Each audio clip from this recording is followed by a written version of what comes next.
마음이 드셨다면 구독, 좋아요 꼭 부탁드리겠습니다. 고맙습니다. 시청자 여러분 안녕하세요. 김동수입니다. 1인당 국민소득이 3만 불이 되게 되면 선진국으로 들어가는 관문이라고 하지요. 우리나라는 3만 불이 2017년도에 목표를 달성했습니다. 3만 불 이상이면서 인구가 5천만 명 이상인 국가가 2016년도까지는 6개국이었습니다.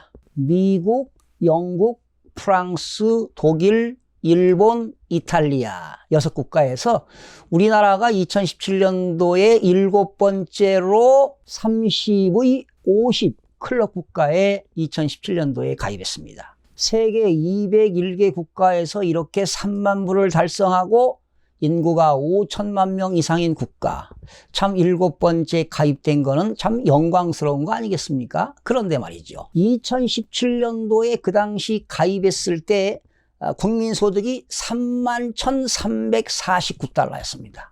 그런데 지난해는요, 33,434달러로 올라갔지요. 그런데 올해는 31,500불로 떨어질 확률도 있습니다. 여러분 말씀 안 들으셔도 아시겠죠? 수출이 급감하고 기업들의 투자가 위축되고 소비가 이루어지지 않고 지금 저물가 상태로 해서요, 현재는 준 디프레션이 오고 있습니다. 그러니까 이런 것들이 저물가가 계속된다면 디프레션이 올 수도 있다는 것입니다. 자, 이런 상황에서요, 그런데 지금 우리나라 현재 상태가 어떻습니까? 미국과 중국의 무역 분쟁, 또 한국과 일본의 경제 보복, 대내적으로 글로벌 금융시장이 지금 불안하고 있지요. 이런 상태에서 부동산 가격이 올라간다? 이거 어불성설 아니겠습니까? 이런 것들은 지금 지방에는 부동산 가격이 떨어지고 있고요. 서울과 수도권 일부 지역에서 국지적으로 인상되면서 부합을 유지하고 있는데 과연 이것도 바람직하지 않습니다. 이제 거품이 더 빠져야 되는 겁니다. 만약에 경제 위기가 와가지고요, 원화 가치가 떨어지고 부동산 가격이 급락하게 되면 걷잡을 수가 없어요. 이때는 정말 혼비백산입니다. 크나큰 위기가 올 수 있습니다. 오늘 9월 1주차 주간아파트 가격 동향을 전해드리도록 하겠습니다. 매매 가격은 하락폭이 축소되었고요, 전세 가격은 보합으로 전환이 되었습니다.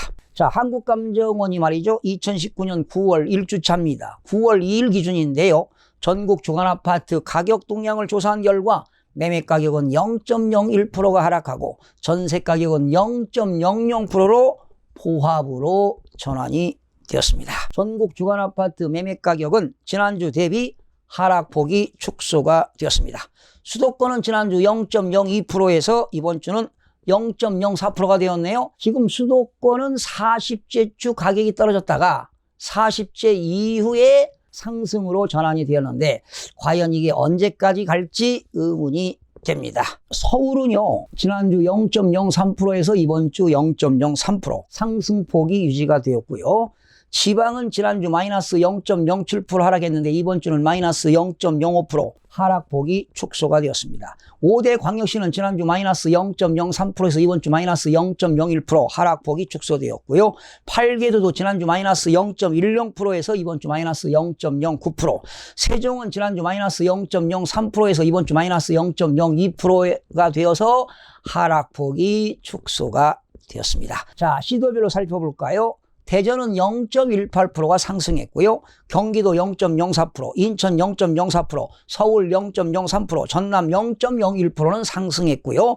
경남은 마이너스 0.13, 전북 마이너스 0.13, 충북 마이너스 0.11, 강원도 마이너스 0.11, 경북도 마이너스 0.09, 부산도 마이너스 0.07%는 하락을 했습니다. 결과적으로 지방은 거의 다 하락했죠. 자, 공표 지역이 전국의 176개 시군구 중에서 지난주 대비 상승 지역은 65개에서 68개로, 보합 지역은 12개에서 23개로, 하락 지역은 99개에서 85개로 감소가 되었습니다. 자, 수도권은요 0.04%가 상승했고, 서울은 0.03%, 인천 0.04%, 경기도도 0.04%가 상승을 했습니다. 서울입니다. 서울은 지난주도 0.03% 상승, 이번 주도 0.03%니까 상승세가 유지가 되었죠. 서울은요, 재건축 분양가 상한제 영향으로 매수세가 위축되면서 대체로 보합 내지 하락하고, 상승세를 보였던 신축은 매도자와 매수자 희망 거래 격차 및 9월 이후 다시 늘어나는 신규 입주 물량 영향으로 추경 매수는 주춤한 가운데, 인기지역 상대적 저평가 단지의 국지적인 갭 메우기 상승으로 전체 상승폭을 유지가 되었습니다. 강북구입니다. 강북구 14개구는 플러스 0.04%, 성동구는 0.06%는 금호동, 행당동 위주로, 광진구는 0.05%는 광장동, 구이동 위주로, 강북구는 플러스 0.05는 미안, 뉴타운 위주로, 마포구는 0.05%는 공덕동, 도화동 위주로, 종로구 0.04는 창신동 위주로 상승을 했습니다. 강남 11개구는 플러스 0.02가 되겠는데요. 강남 4구는 플러스 0.02에서 플러스 0.02, 재건축이 분양가 상한제 영향으로 하락 내지 보합세이며, 서초구는 플러스 0.04에서 플러스 0.03, 강남구는 플러스 0.03에서 플러스 0.02로 상승폭이 축소되었고요. 인기 지역과 상대적 저평가 단지 상승으로 전체 상승폭을 유지했습니다.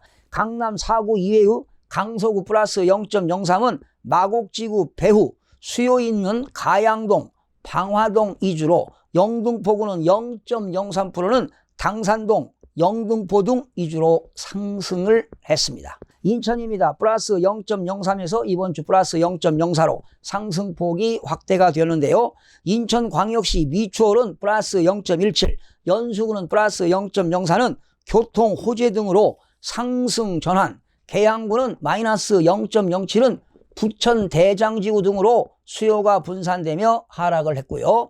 수인 분당선은 2020년이죠. 2020년 상반기 개통 예정 GTX와 B노선 예비 타당성 조사가 지난 8월 21일 날 통과가 되었습니다. 경기도는 플러스 0.01에서 플러스 0.04 상승폭이 확대가 되었습니다. 안성은 마이너스 0.17, 평택도 마이너스 0.09, 가을철 이사 수요 등으로 하락폭이 축소되고, 광명시는 0.20%, 일직동 등 위주로 상승세가 지속되었습니다. 지방은 마이너스 0.05입니다. 5대 광역시는 마이너스 0.01% 하락, 8개도도 마이너스 0.09% 하락, 세종도 마이너스 0.02%가 하락을 했습니다. 5대 광역시는 마이너스 0.03에서 마이너스 0.01% 하락폭이 축소가 되었습니다. 대전은 플러스 0.18, 서구는 플러스 0.28, 높은 거주 선호도와 정비 사업 이주 등으로 준산동, 탄방동 일대 위주로, 중구는 플러스 0.16은 정비사업 및 트램역 등 개발 기대감으로, 유성구는 플러스 0.15는 상대적 저평가 단지와 하수 종말 처리장 이전 확장, 8월 20일 기준입니다. 이런 기대감으로 상승으로 전환이 되었습니다. 울산은 마이너스 0.06%, 울산광역시 남구는 0.00, 개발 호재와 노후도에 따라 상승과 하락과 혼조가 보이면서 보합으로 전환이 되었으나, 중구는 마이너스 0.18%, 동구도 마이너스 0.12% 등 그 외 지역은 경기 침체와 신규 입주 물량 영향으로 하락이 되었습니다. 세종은 마이너스 0.03%에서 이번 주는 마이너스 0.02% 하락폭이 축소가 되었습니다. 매수 심리 위축으로 대다수 보합세이나 장기간 하락 피로감 및 일부 단지 급매물 소진으로 하락폭이 축소가 되었습니다. 8개도는 지난주 마이너스 0.10%에서 이번 주 마이너스 0.09%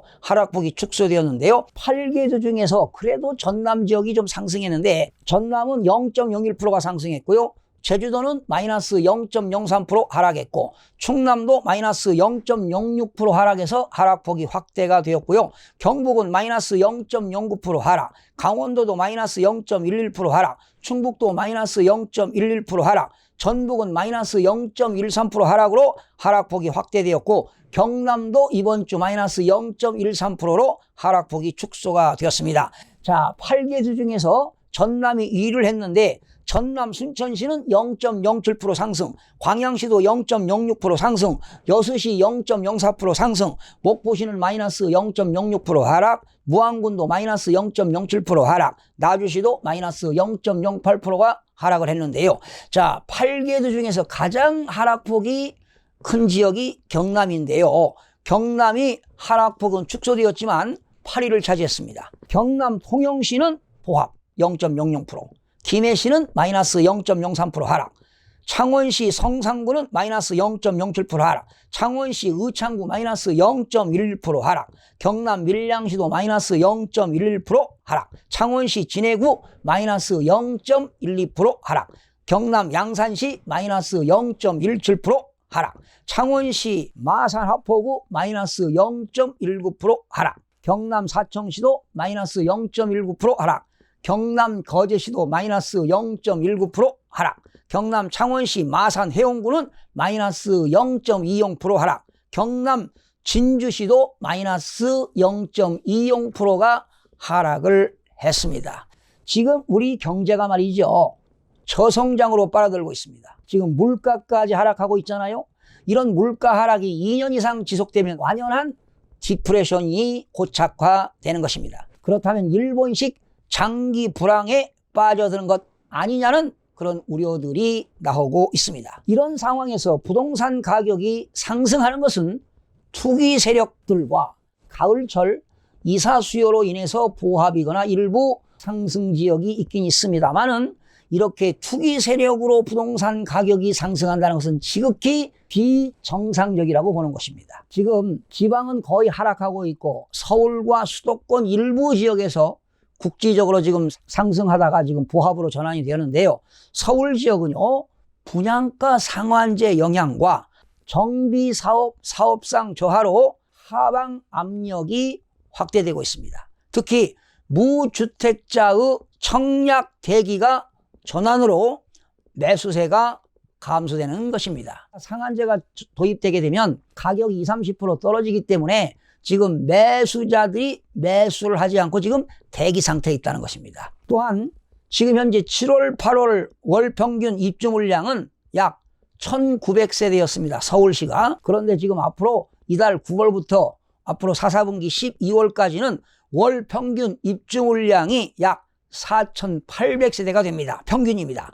특히 강동구 고덕동 그라시움이 4932세대가 9월에 입주가 되겠고요. 미아, 꿈의 숲, 효성, 해링턴 플레이스가 1028세대가 9월, 레미안, 장이, 퍼스트 하이가 1562세대가 9월, 신촌 그랑자이가 1248세대가 10월 등 서울의 입주 물량 영향으로 추격 매수는 주춤해질 전망으로 예상해 봅니다.